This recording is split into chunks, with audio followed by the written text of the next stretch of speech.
নমস্কার আমার প্রিয় বন্ধুরা, আমি তো আপনাদের কাছে নিয়ে চলে এসেছি আজকে চিতই পিঠে। আমি আজকে বাড়িতে মিক্সচারে গ্রাইন্ড করা চালের গুঁড়ো দিয়ে চিতই পিঠে বানিয়ে আপনাদেরকে দেখাবো। আপনারা দেখবেন, পুরো সম্পূর্ণ ভিডিওটা দেখবেন, স্কিপ করবেন না, তাহলে দেখবেন একদম পারফেক্টলি চিতই পিঠে উঠে যাবে। তাও কি কড়াইয়ে আর গ্যাস ওভেনে, লোহার কড়াইও লাগবে না বা মাটির পাত্র যে সেটাও লাগবে না। আর এই দেখুন ট্রিক্সগুলো দেখে নেবেন। চিতই পিঠে করতে গেলে চালের গুঁড়োটা একটু দানা দানা থাকবে, আর এর মধ্যে সামান্য একটু লবণ দিয়ে আমি উষ্ণ হালকা গরম জল দিয়ে আস্তে আস্তে করে মেখে নেব। আর এটাকে মাখতে কিন্তু প্রায় 10 মিনিট মতো লাগবে। আর দেখো বন্ধুরা, আমি কিভাবে মাখছি সেইভাবেই কিন্তু আপনারা মাখবেন। এইভাবে আস্তে আস্তে আস্তে আস্তে করে মাখলে জিনিসের যে ডোটা ভালোভাবে মাখা হবে, আর জলটাও ঠিকঠাক পরিমাণ দিলে জিনিসটা সত্যি খেতেও যেমন ভালো হবে, সফটও হবে, আর চারিদিকে ছিদ্রযুক্ত থাকবে। আর ঠিক এইভাবে ব্যাটারটা এরকম পাতলা করে রাখতে হবে, আর এটাকে ঢেকে 10 মিনিট রেস্ট দিতে হবে। তারপরে চিতই পিঠে তৈরি করতে হবে।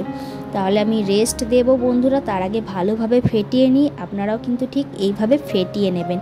ফেটিয়ে না নিলে কিন্তু ভালোভাবে চিতই পিঠে উঠবে না। আর চিতই পিঠে কিন্তু কড়াইতে গ্যাসে খুব সহজভাবেই তৈরি করা যায়। যারা দূর দেশে থাকে তাদের কাছে তো সমস্ত কিছু থাকে না, সেই সব ভাই বা সেই সব আপুদের ক্ষেত্রে বলছি যে এইভাবে বানালে অবশ্যই ভালো হবে। আমি কড়াইয়ে সামান্য একটু তেল দিয়ে দিয়েছি। তেল দিয়ে ভালোভাবে কড়াইটাকে গরম হতে দেবো, আর তেলটা একবারই দেব, আর একটা কাপড় দিয়ে চারিদিকে ভালো করে ব্রাশের মতো করে দেবো। যেহেতু আমি দূর দেশ বিদেশ হয়ে আছি, সেখানে কিন্তু জিনিসপত্র আমার ঠিকঠাক নেই, সেই কারণে আমি একটা সুতির কাঁচা কাপড় দিয়ে চারিদিকে মাখিয়ে দিলাম।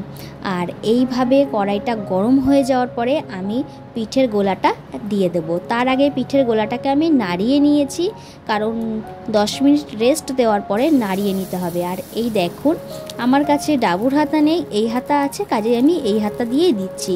আমি আপনাদেরকে এটাই বোঝাতে চাইছি যে কোনো কড়াইতেই কিন্তু চিতই পিঠে ওঠানো যাবে। মনে ইচ্ছা থাকলে আর উদ্যম থাকলে, চেষ্টা থাকলে অবশ্যই সেই কাজে সফল হওয়া যায় বন্ধুরা। এটাই হচ্ছে একমাত্র লক্ষ্য। আর এই যে আমি একটা স্টিলের থালা দিয়ে ঢেকে দিয়েছি, আর চারধার থেকে জলের ছিটে দিয়ে দিয়েছি। 1 মিনিট মতো রাখবো। 1 মিনিট পর ঢাকাটা তুলে দেখব হয়েছে কি না। হয়ে গেছে বন্ধুরা। এবার আমি পিঠেটাকে ভালোভাবে তুলে দেব।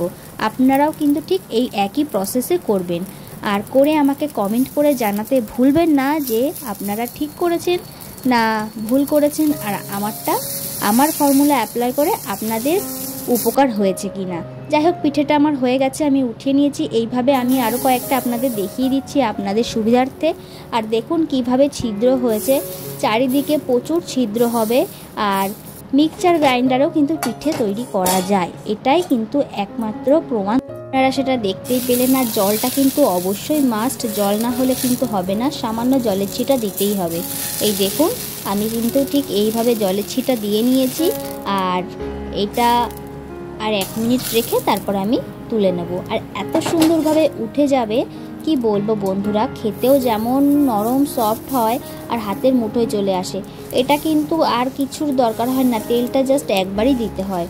এইভাবেই আমি চিতই পিঠেগুলো সমস্ত করে নিচ্ছি, করে নিয়ে তারপরে ফিরে আসছি। ততক্ষণে আপনারা আপনাদের সুন্দর হাত দিয়ে ভিডিওটা লাইক, কমেন্ট, শেয়ার করুন, আর চ্যানেলটিকে সাবস্ক্রাইব করতে ভুলবেন না। এই রকম নিত্য নতুন রেসিপি পেতে গেলে অবশ্যই চ্যানেলটিকে সাবস্ক্রাইব করে রাখবেন, পাশে থাকা বেল আইকনটি টিপে রাখবেন, না হলে কিন্তু নতুন কোনো ভিডিও আসলে নোটিফিকেশান পাবেন না। আর এই দেখুন, আমার সমস্ত চিতই পিঠে করা হয়ে গেছে। আর পিঠেটা কতটা টেন্ডার আর কতটা পরিমাণ সফট নরম হয়েছে সেটাই আপনাদের দেখাচ্ছি। দেখুন, হাতের মুঠোয় চলে আসবে, আর চারিদিকে কতটা ছিদ্রযুক্ত হয়েছে। তাহলে বন্ধুরা, সবাই ভালো থাকবেন। আমি আমার ভিডিওটা আজকের মতো এইখানেই শেষ করছি। আপনাদের কাছে আর একটা নিত্য নতুন ধরনের রেসিপি নিয়ে চলে আসব। সবাই ভালো থাকবেন।